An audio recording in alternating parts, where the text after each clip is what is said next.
Hello guys, আজি মই আপোনালোকৰ কাৰণে লৈ আনিছোঁ বিৰাট টেষ্টি সিম্পল ফিশ কাৰী ৰেচিপি। আৰু মই সৰিয়হখিনি তিয়াই থৈছিলোঁ, মিক্সিত দি দিলোঁ আৰু ইয়াতে আদা নহৰু দি দিলোঁ আৰু গোটা জালুক দি দিলোঁ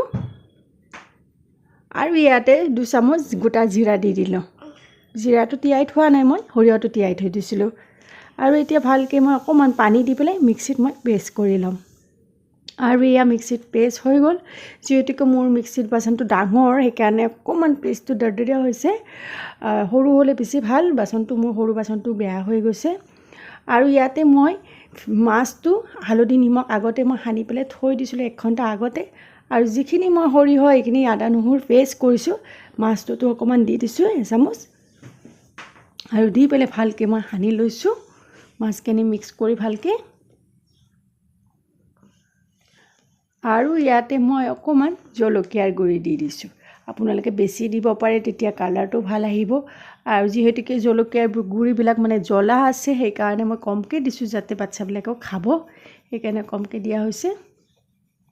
আৰু বিৰাটে চিম্পুল, বিৰাটে টেষ্টি হয়। আৰু মিক্সিত মই একেটা মিক্সিতে মই বিলাহীখিনি দি দিছোঁ, বিলাহীখিনি পেষ্ট কৰি ল'লোঁ মই। আৰু ইয়াতে টাৱাটো বহাই মানে মই সৰিয়হৰ তেল দি দিছোঁ। আৰু সৰিয়হৰ তেলটো গৰম হোৱাৰ লগে লগে মাছখিনি বহাই দিছোঁ এপিচ এপিচকৈ। আৰু বিশেষকৈ মাছ বা কিবা মানে আমি খাবলৈ ভাল পাওঁ সৰিয়হৰ তেলতে বেছি ভাল লাগে, টেষ্টি লাগে খাবলৈ। আৰু মাছটো এপিচ এপিচকৈ মই উল্টাই দিছোঁ। আৰু দেখিছে নহয় কালাৰটো কিমান ধুনীয়া আহিছে। আৰু এনেকৈ ফ্ৰাই কৰি খালেও বিৰাটেই ভাল লাগে, এনেকৈ ফ্ৰাই কৰিও খাব পাৰে।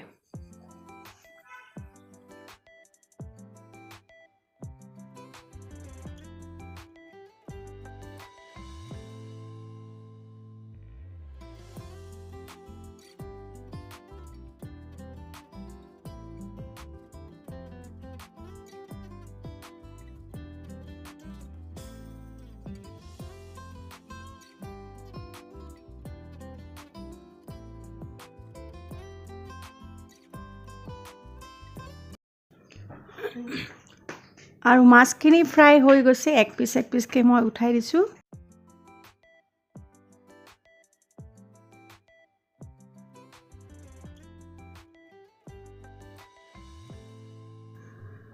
আৰু একেটো তেলতে মই ইয়াতে গোটা জিৰা দি দিছোঁ আৰু এনেকৈ কেঁচা জলকীয়া গোটা গোটা ফ্লেভাৰৰ কাৰণে দি দিছোঁ, হালধি পাউডাৰ দি দিছোঁ আৰু অকণমান জলকীয়াৰ গুড়ি দি দিছোঁ। আৰু অকণমান মিক্স কৰি লাৰি দিছোঁ, জলকীয়াটো অকণমান ভাজি লৈছোঁ। আৰু ইয়াতে মই পেষ্টখিনি দি দিছোঁ এনেকৈ।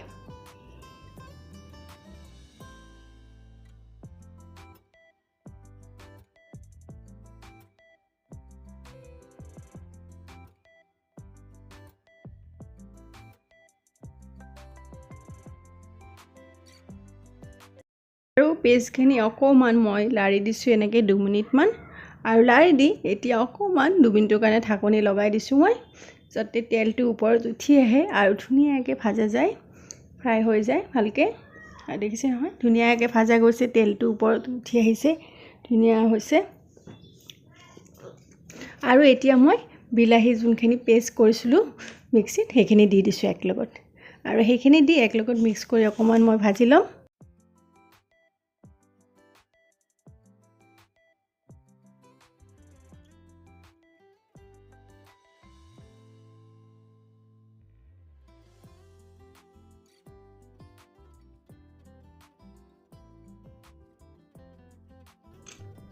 আৰু দেখিছে নহয় পুৰা ভাজা গৈছে, তেলখিনি ওপৰত ধুনীয়াকৈ উঠি আহিছে। এতিয়া মই ইয়াতে গৰম পানী দি দিছোঁ, যিমান পৰিমাণ পানী লাগে। মই গ্ৰেভি হিচাপে বনাম, বেছি পানী নিদিওঁ। আৰু গ্ৰেভি বনালে বেছি ভাল লাগে, বেছি পানী দিলে ইমান ভাল নালাগে। পানী দিও খাব পাৰে, চব টেষ্ট বেলেগ বেলেগ হয়। কিন্তু মই গ্ৰেভি খাবৰ মন গৈছে আজি, সেইকাৰণে মই অকণমান গ্ৰেভি টাইপকৈ বনাম।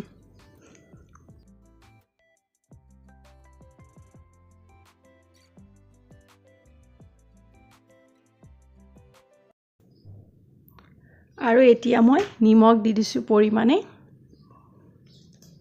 আৰু বিৰাটে চিম্পুল হয়, চিম্পুল মোৰ এনেকুৱা ৰেচিপি শ্বৰ্টকাট বনাবলৈ ভাল লাগে আৰু তৎক্ষণাত হৈও যায় আৰু খাবলৈও বিৰাট টেষ্টি হয়। আৰু এপিচ এপিচ ভাজি থোৱা মাছবিলাক মই দি দিছোঁ।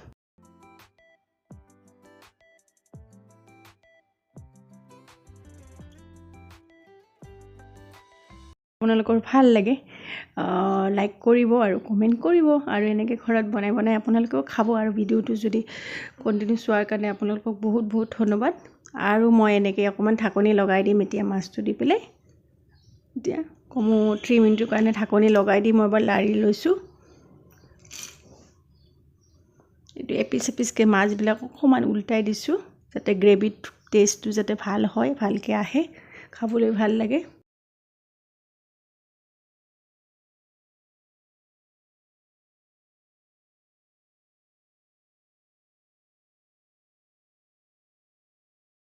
আৰু মোৰ গ্ৰেভিটো ৰেডি হৈ গ'ল ইয়াতে মই ধনিয়া পাত দি দিলোঁ কাটি পেলাই অকণমান টেষ্টৰ কাৰণে আৰু মোৰ গ্ৰেভি ৰেডি হৈ গ'ল আৰু আমি এতিয়া খাম আৰু আপোনালোকে ভিডিঅ'টো চোৱাৰ কাৰণে বহুত বহুত ধন্যবাদ এইদৰে মোৰ ভিডিঅ'বিলাক চাই থাকিব লাইক কৰিব আৰু ঘৰত বনাইও খাব আপোনালোকে বিৰাটেই টেষ্টি হয়